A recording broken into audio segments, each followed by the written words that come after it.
নমস্কার, আমি আপনাদের জয়দেব শাস্ত্রী। কৌশিকী অমাবস্যার সৃষ্টি ও আধ্যাত্মিক তাৎপর্য নিয়ে আজকে বলবো।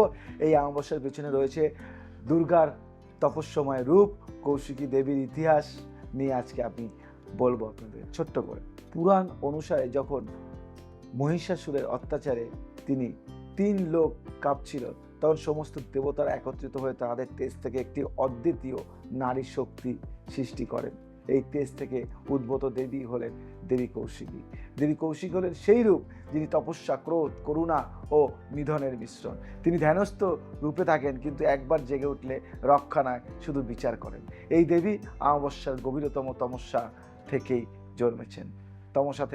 জন্মেছেন কিন্তু এই দেবী। তাই এই অমাবস্যাকে কৌশিকী অমাবস্যা, যেখানে তমস্যা ও জ্যোতির যুগল মিলন ঘটে। আজকে বলবো জ্যোতিষ ও তন্ত্রশাস্ত্রে কৌশিকী অমাবস্যার গুরুত্ব কতটা, এটা বলবো আমি। কেন, আমি তো একজন জ্যোতিষ তান্ত্রিক। কৌশিকী অমাবস্যাটা কতটা গুরুত্ব আমাদের কাছে। এই অমাবস্যার বছরে একবার ঘটে এবং যেদিন চন্দ্র সম্পূর্ণ নিঃশ্বসিত হয়, সেই রাত হয় তান্ত্রিক শক্তির রাত্রি। জ্যোতিষ মতে এই দিন চন্দ্র সূর্যের সংযোগ দশা, সূর্য গ্রাস, চন্দ্র শূন্য লগ্ন তৈরি করে, যা অদৃশ্য শক্তিকে দৃশ্য করতে সাহায্য করে।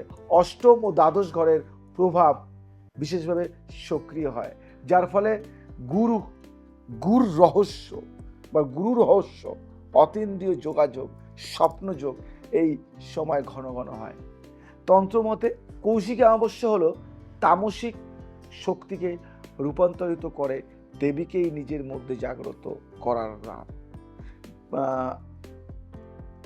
বেদতন্ত্র, কৌশিকী সূত্র, তেজ সাধনা, দশমহাবিদ্যার নির্জন হোম এই দিন করা হয়। এই অমাবস্যার শক্তি প্রেত থেকে দেবী হয়ে ওঠে। এই রূপান্তরের মাধ্যমই হলো সাধনা। জ্যোতিষীরা এই অমাবস্যায় কি করেন, অনেকেরই প্রশ্ন, তাই না? হ্যাঁ, তোমাদের প্রশ্ন আছে, তাই আমি অ্যান্সার দেব। জ্যোতিষীরা এই দিনকে কার্যকর গ্রহশান্তি, কালসর্পদোষ নিরসন, শত্রু দমন, বশীকরণ, দুর্ভাগ্য হরণ ও কুণ্ডলী সংশোধনের শ্রেষ্ঠ সময় বলে মনে করে। যাদের চন্দ্র, রাহু, কেতু, শনি কুগ্রহ হয়ে বসে আছে, তারা এই রাতে তামসিক গ্রহ শান্তি হোম করেন, যেটা জয়দেব শাস্ত্রী করে থাকে প্রতি অমাবস্যাতে এবং কৌশিকী অমাবস্যা। জন্মছকে অষ্টম দ্বাদশ ঘরে গ্রহদোষ থাকলে এই রাতেই করা হয় গুপ্ত গ্রহ শুদ্ধি পূজা, যেটা আমি করি। তারা এই অমাবস্যাকে নক্ষত্রগত শ্যাডো কারেকশন পিরিয়ড মনে করেন, যেখানে কর্মফল পূর্ণ লিখিত হতে পারে। তান্ত্রিকরা এই রাতে কি করেন, সবারই প্রশ্ন থাকে, অনেকের প্রশ্ন। আপনার প্রশ্ন, তান্ত্রিকরা এই রাতে কি করে, মানে আমরা কি করি এই রাতে? এই রাত তান্ত্রিকদের মহাযাত্রা। তারা বলেন তেজ যত গভীরে থাকবে, ছায়া তত শক্তিশালী হয়, আর কৌশিকী হলো সেই ছায়ার মূর্তি। ভৈরবী, কৌশিকী, কালী, চামুন্ডা ইত্যাদি রূপে তপস্যা করা হয়। কেউ এই রাতে তেজ যোগ, চামুন্ডা সাধনা, শ্মশান হোম, অগ্নিমণ্ডল জাগরণ করে থাকেন। তান্ত্রিকদের মতে কৌশিকী অমাবস্যার রাতে ভয়ের ভেতর দিয়ে ভয়হীনতার জন্ম হয়। বুঝতে পারলেন? শক্তি অর্জনের জন্য মন্ত্রসিদ্ধি, ধ্যানযোগ, কাম সিদ্ধি, বাসনা পূরণ সব এই রাতেই হয়। এই কৌশিকী অমাবস্যা রাতে কিভাবে সাধক এই রাতে যোগ্য হন, জানা দরকার এটা। এই অমাবস্যায় যারা সিদ্ধি লাভ করতে চান, তাদের অবশ্যই পালন করতে হয় কিছু জিনিস। শুনবেন, বলি আজকে, জানা দরকার আপনাদের। 41 দিন বা অনন্ত 11 দিনের উপবাস, মাথায় রাখবেন এটা। সব শক্তি ধ্যান, চন্দ্রদোষ নিবারণের নিয়ম, দেবীর উপাসনায় স্থির একাগ্রতা। এ রাতে যে শুধু উপবাসের নয়, এটি মন শূন্য করার রাত। মনে থাকতে হবে, জাগরণ না হলে দেবী আসেন না, শূন্য না হলে দেবী প্রবেশ করেন না। হোম ও আচারবিধি কেমন হয়, অনেকের কোশ্চেন, অনেকের প্রশ্ন থাকে। এই রাতের হোম হয় গভীর রাত্রিতে, যেখানে ঘৃত, লবঙ্গ, সাদা চন্দন, সর্ষে, লাল ফুল, শ্মশান ধুলি ব্যবহার করা হয়।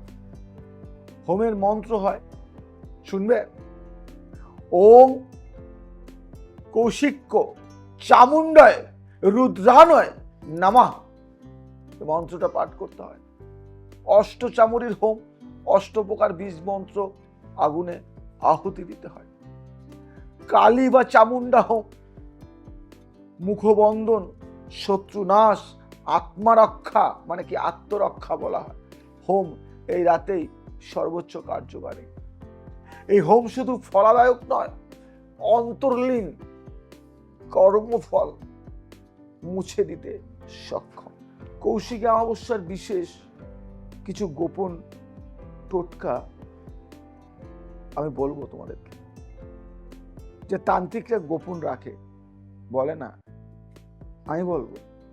গোপন শত্রু হাত থেকে বাঁচতে একটি লাল কাপড়ে 21টি সর্ষে, 60টি লবঙ্গ এবং নিজের এক গোছা চুল বেঁধে শ্মশানে রেখে আসলে শত্রু নিজে থেকে সরে যাবে।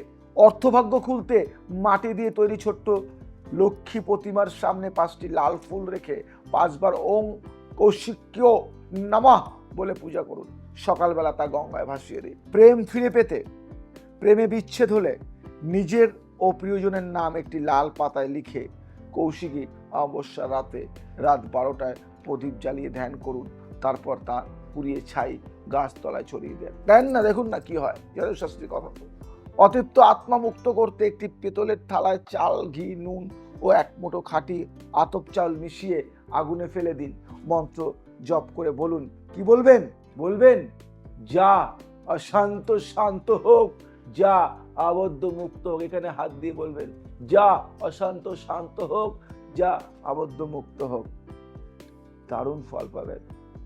আমি জয়দেব শাস্ত্রী আপনাদেরকে বললাম। কেন এই রাত ভয়ঙ্কর কিন্তু মুক্তিদায়ী? কৌশিকী অমাবস্যা হলো সেই রাত যখন দেবী নিজের ভয়ঙ্করতম রূপে অসুরের অভ্যন্তরের ছায়াকে নাশ করেন। এটি এক আত্মশুদ্ধির অগ্নি, যে নিজেকে প্রস্তুত করতে পারে সেই রাত্রিতে শক্তিতে পরিণত হয়। এই অমাবস্যা আপনাকে ভয় দেখাতে আসেনি, এই অমাবস্যা আপনাকে ভয় দেখাতে আসেনি, এটি আপনাকে নিজের ছায়া চিনতে পাঠায়। বুঝলেন? এই অমাবস্যা অদ্ভুত শক্তি। যে অন্ধকারকে অস্বীকার করো সেই তোমার আত্মার পেছনে দাঁড়িয়ে থাকে, আর যে অন্ধকারকে তুমি প্রবেশ করো, যে অন্ধকারে তুমি প্রবেশ করো, সেখানেই তোমার আলো জন্ম নেয়।